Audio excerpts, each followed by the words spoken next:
আজকে সারাদিন একদম খাওয়ার মধ্যেই ছিলাম। একদম সকালে ঘুম থেকে উঠে আগের দিনে রান্না করা তরকারি মানে গরুর মাংসের তরকারি ছিল কিছুটা। আর মায়ের হাতের এই গরুর মাংসটা হলে আর কিচ্ছু লাগে না। বিশ্বাস করো, আমার কাছে 2 পিস মাংস হলে আর মাংসের যে আর কি গ্রেভি থাকে মা যেভাবে রান্না করে, এটা হলে আমার আর কিচ্ছু লাগে না। তো এটা ছিল আর কি কুরবানি ঈদের মাংস, মা রান্না করে একদম ফ্রিজে ড্রিপ করে রেখে দিয়েছিল। তো এটা লাস্ট তো মনে করলাম খাওয়ার ভিডিও করে রেখে দিই। এত মজা ছিল। কুরবানি ঈদের মাংস রান্নার মতন রান্না অন্য কোনো দিন আর হয় না। ওই দিনে কেমন যেন আল্লাহ পাকের রহমতেও মনে হয় মাংস রান্নাটা অনেক বেশি মজা হয়। তো একটু একটু করে খাচ্ছিলাম, শসা নিচ্ছিলাম, অনেক মজা লাগতেছিল। আর মনে হচ্ছিল যে আবার যদি আবার এই ঈদের মাংসগুলো আরও থাকতো।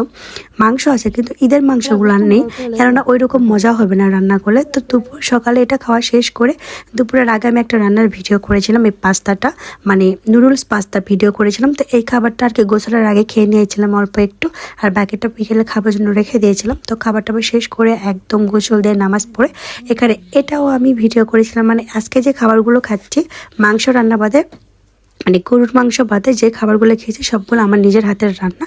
তো এখানে নান রুটি আর হচ্ছে স্যাঁচা চিকেন। এই চিকেনটা আমার অনেক বেশি মজা লাগে খেতে। এর আগে অনেকবার ট্রাই করেছি জামাই থাকতে, তো এবার জামাই নিয়ে ভীষণ মিস করতেছিলাম, কেননা এই খাবারগুলো অনেক বেশি পছন্দ করে। তবে ইনশাল্লাহ আসলে আবারও রান্না করে খাওয়াবো। তো বিকেলে আর কি দুপুরের দিকে এই খাবারটা শেষ করেছিলাম, শেষ করে দিয়েছিলাম একটা ঘুম, কেননা এত বেশি সকাল থেকে খাওয়া হয়েছে, সে না ঘুমালে একদম মানে হয়ে যাবে আর কি, বদহজম হয়ে যাবে, এরকম একটা অবস্থা। মানে যেই দিন ভিডিও করি সেদিন অনেকগুলো ভিডিও একসাথে করলে খাবার অনেক জমা হয়ে যায়, একটা একটা করে খাবারের ভিডিও করে নিই। আর পেঁয়াজ দিয়ে মাংস খেতে আমার অনেক বেশি মজা লাগে। এই চিকেন কাবাবগুলোর আর কি অনেক মজা লাগে। লাস্টলি এটা ছিল, ওইটাও শেষ করে নিয়েছিলাম। নিয়ে ঘুম থেকে উঠে মাগরিবের পর মা আনারস কেটে দিয়েছিল, আনারস খেয়েছি। আর রাতে আমি কিছুই খাইনি, কেননা দুপুরের নানুরিটা এখন পর্যন্ত পেটের মধ্যে আছে, তাই আর কি খাওয়া হয়নি। আজকের ভিডিওটা এই পর্যন্তই ছিল।